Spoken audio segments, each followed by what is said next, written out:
ನನಗೆ ಧೈರ್ಯ ಇದ್ರೆ ಲೈವಲ್ಲಿ ಈ ಹುಡುಗಿ ಬೈಬೇಕು ಅಂತ ಹೇಳ್ತು. ನನಗೆ ಧೈರ್ಯ ಇದೆ, ಬೈಸ್ಕೊಳಕ್ ನಾನು ರೆಡಿ. ಬೈಯಕ್ ನೀನ್ ರೆಡಿನಾ? ನಾನ್ ರೆಡಿ. ಬೈಯಮ್ಮ. ಹಾಯ್, ನನ್ನ ಹೆಸರು ಚೈತ್ರ ಅಂತ. ರಘುಣ್ಣಂಗೆ ಲೈವಲ್ಲಿ ಬೈಯಕ್ ಬಂದಿದ್ದೀನಿ. ಅಪ್ಪ ಯಾರು ಆಮೇಲೆ ತಪ್ಪಾಗಿ ತಿಳ್ಕೊಬೇಡಿ, ಏನು ಹುಡುಗಿ ಬೈತಾ ಇದ್ದಾಳೆ ಅಷ್ಟು ದೊಡ್ಡವ್ರಿಗೆ ಅಂತ. ಏನಿಲ್ಲ, ಬೈಯೋದು ಮನ್ಸಲ್ಲಿ ಅಷ್ಟು ಗೌರವ ಇದೆ, ಪ್ರೀತಿ ಇದೆ ಅಣ್ಣನ ಮೇಲೆ. ನಾನು ಅಣ್ಣ ಅನ್ಎಕ್ಸ್ಪೆಕ್ಟೆಡ್ ಆಗಿ ಫ್ರೆಂಡ್ ಅದು. ಆಮೇಲೆ ನಾನು ಕೆಳಗಡೆ ಬಿದ್ದಿದ್ದಾಗೂ ಸ್ವಲ್ಪ ಹೆಲ್ಪ್ ಮಾಡಿದ್ರು, ಪರ್ಸ್ನಲ್ ವಿಷಯದಲ್ಲಿ ಆಗಿರ್ಬೋದು, ಮುಂದೆ ಹಂಗೆ ಆರ್ಥಿಕ ಸ್ಥಿತಿಯಲ್ಲಿ ಆಗಿರ್ಬೋದು, ಹೆಲ್ಪ್ ಮಾಡಿದ್ರು. ಏನಕ್ಕೆ ಬೈಬೇಕು ಅಂದ್ರೆ ಈಗಿನ ಜನ್ರೇಷನ್ ಅಲ್ಲಿ ನಾನು ಹೇಳ್ತೀನಿ, ಈಗ 10 ರೂಪಾಯಿ ಹೆಲ್ಪ್ ಮಾಡಿ 100 ಮಾತು ಮಾತಾಡ್ತಾರೆ ಕೆಲವು ವ್ಯಕ್ತಿಗಳು. ಆದ್ರೆ ಈ ವ್ಯಕ್ತಿ ಆ ತರ ಅಲ್ಲ. 100 ರೂಪಾಯಿ ಹೆಲ್ಪ್ ಮಾಡ್ಬಿಟ್ಟು 10 ರೂಪಾಯಿನೂ ಮಾತಾಡಲ್ವಲ್ಲ, ಅದಕ್ಕೆ ನಾನು ಬೈಯನ ಲೈವಲ್ಲಿ ಬೈಯನ ಅಂತಾನೆ ಬಂದಿರೋದು. ಆದ್ರೆ ಸಮಾಜ ಸೇವೆ ಅಂತೂ ತುಂಬಾ ಚೆನ್ನಾಗಿ ಮಾಡ್ತಾ ಇದ್ದಾರೆ. ದೇವರು ಹೀಗೆ ಶಕ್ತಿ ಕೊಡ್ಲಿ ಅಣ್ಣಂಗೆ. ಈಗಿನ ಜನ್ರೇಷನ್ ಅಲ್ಲಿ ಆ ಥರ ಎಲ್ಲ ವ್ಯಕ್ತಿಗಳು ಇದ್ದಾರೆ. ನಾನು ಆ ವ್ಯಕ್ತಿ, ಈ ಹುಡುಗಿ ಹಿಂಗೆ ಮಾಡಿದೆ, ಈ ಅಂಕಲ್ಗೆ ಆಂಟಿದರಿಗೆ ಈ ಮನೆ ಕೊಟ್ಟೆ, ಸಹಾಯ ಮಾಡಿದೆ, ಹಂಗೆ ಅಂತ. ಆದರೆ ನಮ್ಮ ರಘು ಬಾಸ್ ಆ ಥರ ಏನಿಲ್ಲ. ಸೂಪರ್ ನಮ್ಮ ರಘು ಬಾಸು. ಎಲ್ಲೂ ಜಂಬ ತೋರಿಸ್ಕೊಳ್ಳಲ್ಲ. ನಾನು ಮಾಡಿದೆ ಇದೇ ರೀತಿ ಹೇಳು ಅಂತ ನಾನು ಹೇಳ್ಕೊಟ್ಟೆ ತಾನೆ.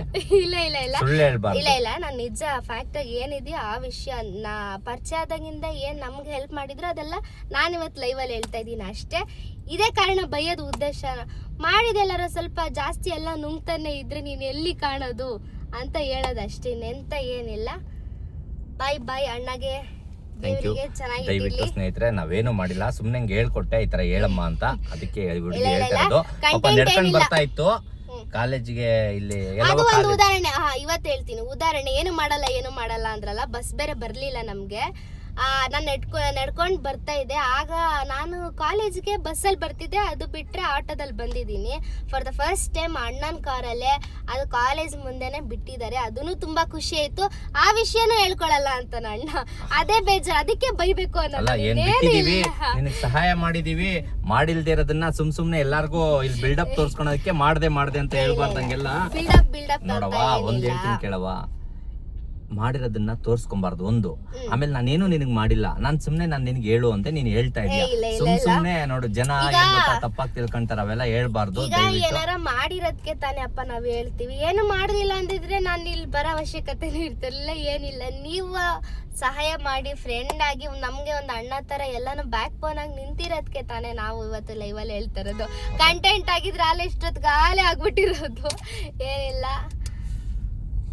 ಖುಷಿ ಆಯ್ತು, ಚೆನ್ನಾಗಿರೋ. ಆದ್ರೆ ಸುಳ್ಳು ಏನಾದ್ರು ಹೇಳಿದ್ರೆ ಖಂಡಿತ ಸಣ್ಣ ಆಗ್ಬಿಡ್ತೀಯ. ದೇವಸ್ಥಾನ ಮುಂದೆ ನಿಂತೀನಿ, ನಾನು ಸುಳ್ಳು ಹೇಳ್ತಾ ಇಲ್ಲ, ಅಣ್ಣನೇ ಸುಳ್ಳು ಹೇಳ್ತಾ ಇರೋದು. ನಿಜ, ನಾನೇನು ಮಾಡಿಲ್ಲ.